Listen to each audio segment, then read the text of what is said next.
Nama saya Ismail alias Haji Mustafa bin Ahmad. Umur 85 tahun. 85 Tahun 31 Zahir. Asal sini juga Salak. Kampung Salak, Sepang. Saya Zahir Salak sini jugalah. Lama saya menoreh getah daripada umur 20 tahun. Lain kerja tak ada. Saya suka noreh getah kerja sendiri. Jadi kerja sendiri ni kalau duit tu boleh hari-hari. Kalau makan gaji tunggu 1 bulan. Nasib tak baik, tak ada dia punya apa tu. Belen dia tak ada. Belen hutang. Okey, saya nak tanya Pakcik, apa perasaan Pakcik bila mendapat tahu ada kenaikan harga getah? Apa perasaan Pakcik? Ya. Bila harga getah dah naik, apa perasaan Pakcik? Pilihan getah. Getah naik. Getah naik, Getah apa naik. perasaan Pakcik? Woi, sekarang okey, sekarang dalam 2 bulan ini semalam cucu saya datang beli RM3.70. Yang sudah ni RM2.30. Nak makan apa? Sekarang dah naik. Syukur alhamdulillah. Lapang dada. Kira cukup belanja lah. Lebih tu tak ada lagi. Maklumlah orang kampung. Dia semua nak makan, semua nak beli. Yeah, so I've always wanted to become a doctor since I was a little kid. Selalunya Melina ada mendapat jadual shift kerja selama 6 bulan.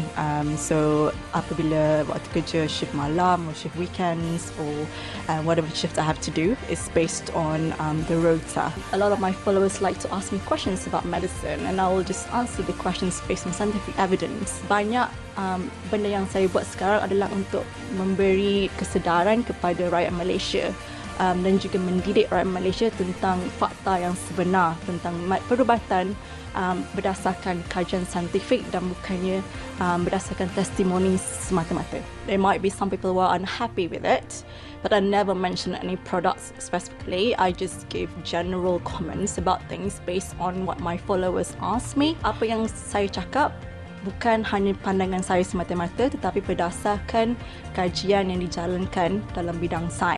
Assalamualaikum and hi, my name is HAIZIE SYAZWANI binti Saleh and my matrix number is 055385 and I'm from band 2A.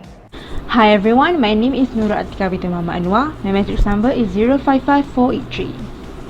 Hi, I'm BATRISYIA binti ZULZALANI, matrix number 055191. Assalamualaikum warahmatullahi wabarakatuh. My name is HIDAYATUL NAJIHAH. My matric number is 055784. Assalamualaikum warahmatullahi wabarakatuh. I am AMMAR bin SABRI 055060.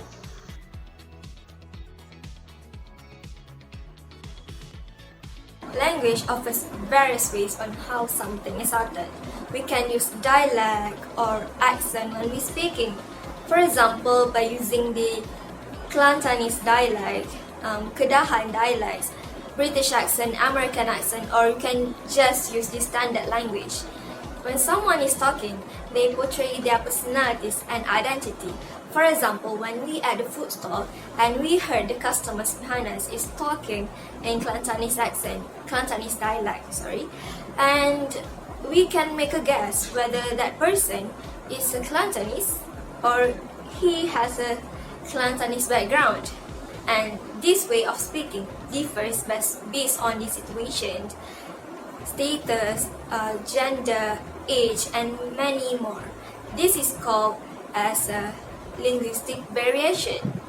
So today we will analyze the speeches between well-known Dr. Amalina and Pak Ismail alias Haji Mustafa, a rubber tapper from Kampung Salak, Sepang, and what are the factors affecting their way of talking.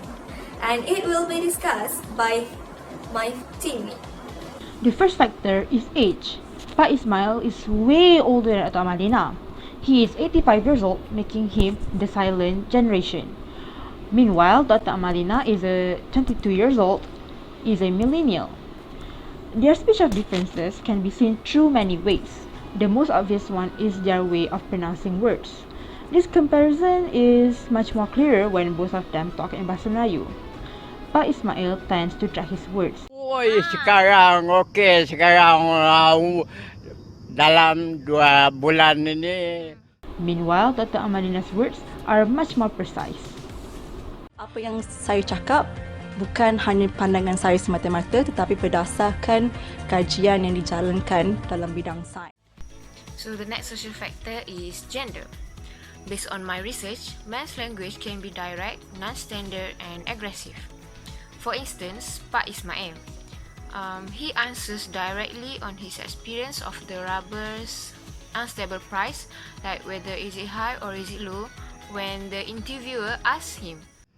Semalam cucu saya datang beli RM3.70. Yang sudah ni RM2.30. Nak makan apa? While women's language, on the other hand, they tend to be polite, emotional and standard. For instance, Dr. Amalina used high standard language in answering questions, such as referring to scientific evidence in minute 2 and 5 seconds. A lot of my followers like to ask me questions about medicine and I will just answer the questions based on scientific evidence. Alright, so let's talk about social status. First we turn to Pak Ismail, of course. Alright, Pak Ismail, he lives in Kampung Salak, Sepang. He spent most of his life working as a rubber tapper. As you can see, clearly his status is much lower than Dr. Amalina. And with a lower social status, it also affects his linguisticism because it also means that he don't really speak English much. I mean, if you're a rubber tapper in a small village, how much English do you need? That's why, as example from minute 1:10, he had a lot of fillers in his speech, like "woi" or something like that, right? Oi, sekarang okey, sekarang dia semua nak makan, semua nak beli. Now moving on to Dr. Amalina. Her social status is clearly higher since she not only furthered her education to United Kingdom, she is also a medical professional in that country. So living in a country where English is the main language, the official language, obviously her linguistic skill also will be higher. As seen in minute 2:05, how she used the filler, and you know, unlike Pak Ismail, she doesn't really use it she doesn't use it a lot, like from time to time, because she are more adapted to English than Pak Ismail due to her social status. Banyak benda yang saya buat sekarang adalah untuk memberi kesedaran kepada rakyat Malaysia. So in this speech analysis, we have recognized a few factors that contribute in the way Dr. Amalina and Mr. Ismail's way of communicating and using the language, which are age, gender, and social status. From the age factor, we can see that Dr. Amalina is more fluent when speaking in Bahasa Melayu compared to Pak Ismail. Now, from the aspect of gender differences, it displays that women tend to give long answers, meanwhile men will give direct and short answers. Finally, social status conveys how Pak Ismail used aggressive and non-standard use of language, meanwhile Dr. Amalina used a polite and a more standard use of the language. So thank you for listening to our presentation. I hope that we have done enough, and if you are unsatisfied with what we have done, we truly apologize. And once again, thank you for listening. Have a good day.